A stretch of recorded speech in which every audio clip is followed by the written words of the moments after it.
कचौड़ीपुर नाम का एक गांव था जिसके बीचों बीच एक नदी बहती थी।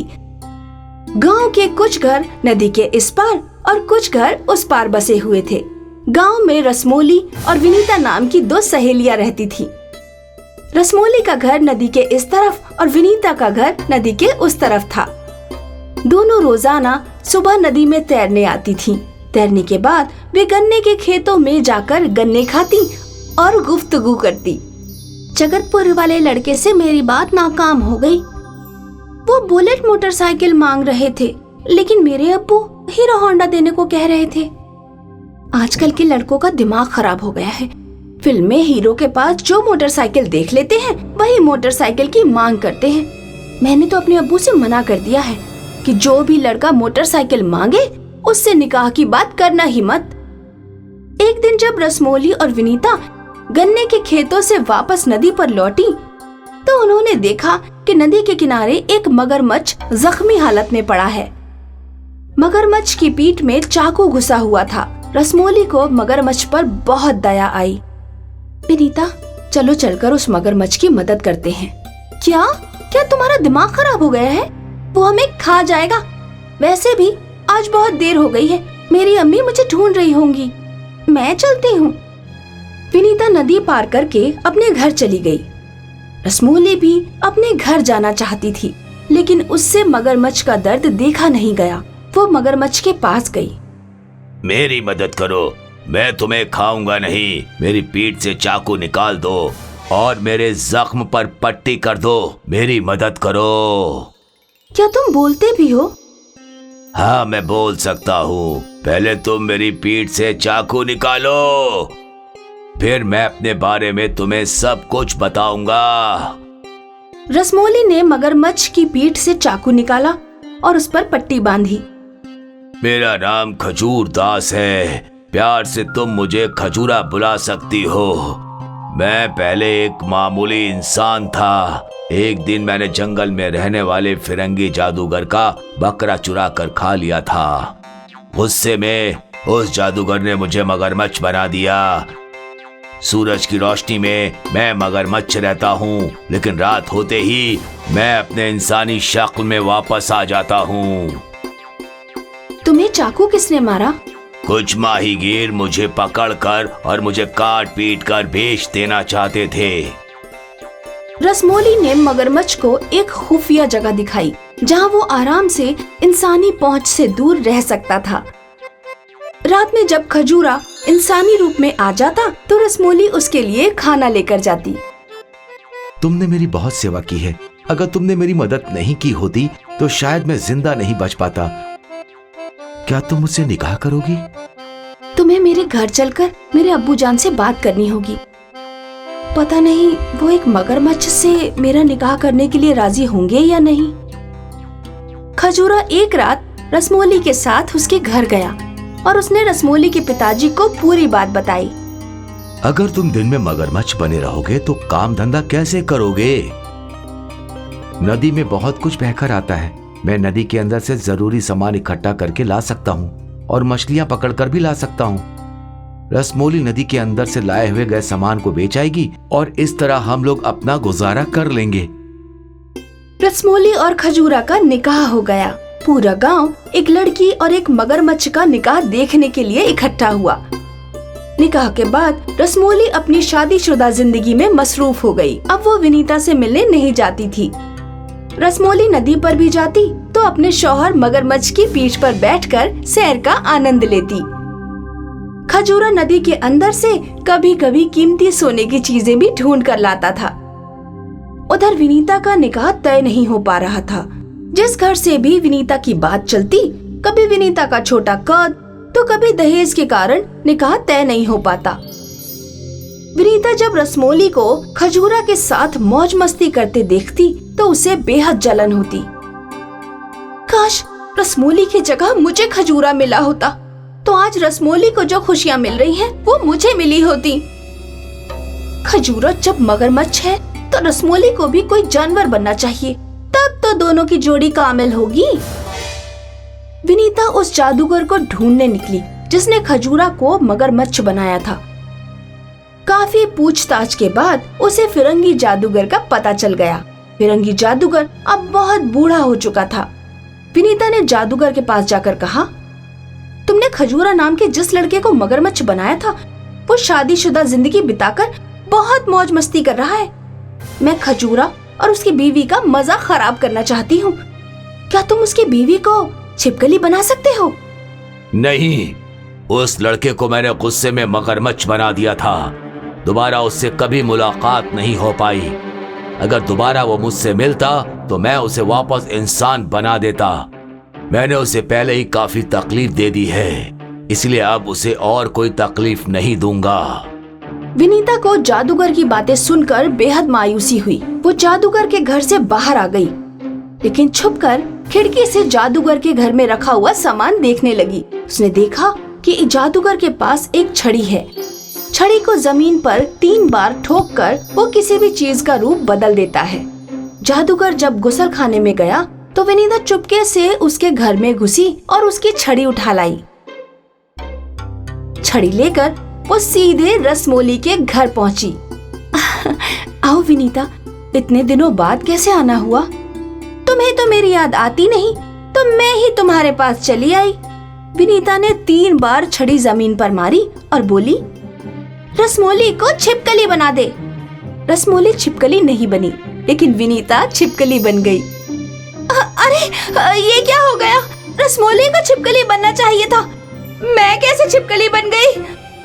पीछे से फिरंगी जादूगर वहाँ पहुँचा। मेरी छड़ी सिर्फ मैं ही इस्तेमाल कर सकता हूँ। यदि कोई शख्स इसे चुरा कर इस्तेमाल करता है तो इसका जादू उस पर असर दिखाता है। खैर, अच्छा हुआ किसी बहाने मैं खजूरा के पास पहुँच गया। जादूगर ने खजूरा को वापस इंसान बना दिया। खजूरा, दिन हो या रात तुम इंसान ही रहोगे। लेकिन तुम शैतान लड़की, तुमने मेरी जादुई छड़ी का गलत इस्तेमाल करना चाहा, इसलिए अब तुम 3 साल छिपकली बनकर ही सजा काटोगी। और 3 साल बाद मैं जिंदा रहा तभी तुम ठीक हो पाओगी। इस तरह मोहब्बत से भरी रसमोली को एक अच्छी जिंदगी मिली। वहीं नफरत से भरी विनीता को छिपकली के रूप में सजा काटनी पड़ी। किशनगंज दही इलाके में एक चावल का कारोबारी रहता था। उसके पास एक गधा था। कारोबारी रोज गधे पर चावल लाद कर पहाड़ी के उस पार जाता था। अजी सुनिए, आज आप बाजार जा रहे हैं तो चावल की कुछ बोरियां ज्यादा लेते जाइए। क्यों? आज कोई खास दिन है क्या? आज नहीं, लेकिन कुछ ही दिनों में ईद आने वाली है। सभी घरों में खीर बनेगी। खीर की वजह से चावल की मिकदार ज्यादा होगी। तुमने वजह फरमाया, मगर हमारा गधा माजूर है। ये तो 2 बोरियों का बोझ भी उठाने में नखरे करता है। तीसरी बोरी पता नहीं उठाएगा या नहीं। व्यापारी का गधा बहुत चालाक और कामचोर था। जब कारोबारी उस पर बोरियां डालकर उसे अपने साथ ले जाता तो गधा बीच राह में किसी भी जगह पर बैठ जाता और उठता ही नहीं। अरे उठ जा भाई, उठ जा। क्या हो गया है? क्यों बैठ गया? कारोबारी गधे को चने खिलाता, पानी पिलाता, तब जाकर गधा कहीं खड़ा हो पाता। गधे ने जब उस दिन सुना कि मालिक मुझ पर 3 बोरियां लदवाने वाले हैं, तो वो काम चोरी करने के तरीके सोचने लगा। मालिक की बीवी ज्यादा दिमागदार बनती है। 3 बोरियां तो मैं पहाड़ी पर बिल्कुल नहीं ले जाऊंगा। कारोबारी उस दिन एक डंडा अपने साथ लेकर निकला। अगर आज ये गधा कहीं रास्ते में बैठा तो इसके पुष्ट पर डंडा लगाऊंगा मैं। गधा हमेशा की तरह बीच रास्ते में बैठ गया। कारोबारी ने कसकर डंडे पुष्ट पर बरसाए। गधे को अपने मालिक पर बहुत गुस्सा आया। आज तो मालिक का नुकसान कराकर ही रहूंगा। पहाड़ी से पहले एक नहर पड़ती थी। कारोबारी जब गधे के साथ नहर पार कर रहा था तो गधा नहर के बीचों बीच बैठ गया। सारी चावल की बोरियां गीली हो गईं। अरे पूरी मेहनत मशक्कत बेकार कर दी इस गधे ने। गीले चावल तो कोई दुकानदार नहीं खरीदेगा। कारोबारी उस दिन चावल की बोरियां नहीं ले जा पाया, क्योंकि पहले उसे चावल सुखाने पड़े, अब तो गधा रोजाना यही करने लगा।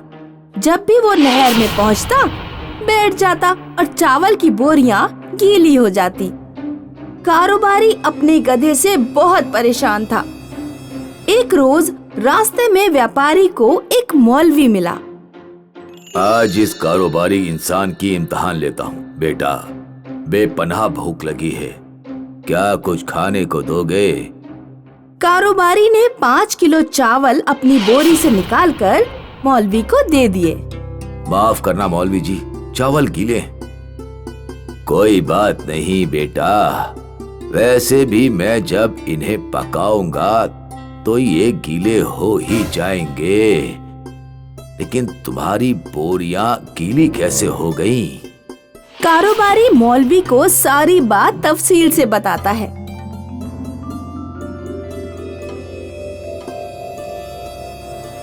अच्छा, तो ये परेशानी का सबब है।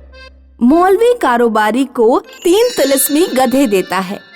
इन तीनों गधों की कुछ ना कुछ खासियत है। एक गधा कितना भी बोझ लेकर चल सकता है, दूसरा गधा बहुत दूर का देख सकता है, और तीसरा गधा इंसानों की जुबान बोल सकता है। कारोबारी तिलिस्मी गधों को पाकर बेइंतहा खुश हो गया। कारोबारी ने अपने पुराने गधे को अस्तबल में छोड़ दिया और तीनों नए गधों के साथ खरीद फरोख्त शुरू कर दी। कारोबारी बोलने वाले गधे पर खुद बैठ जाता और बाकी दोनों गधों पर बोरियां लाद देता। इस तरह उसके कारोबार में तेजी से इजाफा होता है। एक दिन जंगल के किनारे कुछ बदमाश कारोबारी को लूटने की फिराक में थे। दूर तक देखने वाले गधे ने फौरन ये इत्तला बोलने वाले गधे को दी। बोलने वाले गधे ने अपने मालिक को सारी बात बता दी। मालिक, आज बाजार जाना ठीक नहीं, लुटेरे अपने फिराक में बैठे हैं। शाम को कारोबारी को खबर लगी कि गन्ना कारोबारी को लूट लिया गया है। अगर ये 3 तिलिस्मी गधे ना होते तो अल्लाह ना जाने क्या होता। उधर पुराने गधे को बहुत गुस्सा आ रहा था। ये तीनों मालिक के प्यारे बने बैठे हैं, मैं इन्हें जिंदा नहीं छोड़ूंगा। पुराना गधा जंगल से एक जहरीले दरख्त की पत्तियां तोड़कर ले आता है और उसने वो पत्तियां दांतों से पीसकर अपने खाने में मिला दी और फिर तीनों तिलिस्मी गधों से जाकर गुफ्तगू की। भाइयों, आज मेरा खाना नौश फरमाने का दिल नहीं है, बदहजमी हो रही है। तुम लोग मेरा खाना खा लो, अभी इसे किसी ने खाया नहीं है, नहीं तो ये बर्बाद हो जाएगा और अनाज को बर्बाद करना ठीक नहीं। बोलने वाला गधा सोचने लगा कि आज से पहले इसने कभी अपना खाना नहीं खिलाया, लेकिन आज अचानक ये इतना मेहरबान क्यों हो रहा है। हम ये खाना खा लेंगे, लेकिन ये खाना तुम्हें पहले थोड़ा खाना पड़ेगा। मैंने तुम्हें बताया कि मुझे बदहजमी हो गई है, मैं थोड़ा सा भी नहीं खाऊंगा। हाँ, हम गधे हैं, तो क्या तुमने हमारी अकल को भी गधा समझा है? बोलने वाला गधा सारी बात अपने मालिक को बताता है। कारोबारी पुराने गधे के खाने को एक चूहे को खिलाकर देखता है। चूहा खाते ही मर जाता है। अब इस गधे को यहाँ रखना ठीक नहीं है। कारोबारी पुराने गधे को एक धोबी को बेच देता है। धोबी बहुत सख्त था। वो खूब ज्यादा बोझ गधे पर लादता और गधे को डंडे से बहुत मारता। अरे मर गया रे बापू, काश मैंने खाने में जहर ना मिलाया होता तो मैं अपने पुराने मालिक के पास आराम से रहता। दोस्तों, इस अफसाने से हमें ये इल्म हासिल होता है कि जो दूसरों के लिए गड्ढा खोदता है वो खुद ही उसमें गिर जाता है।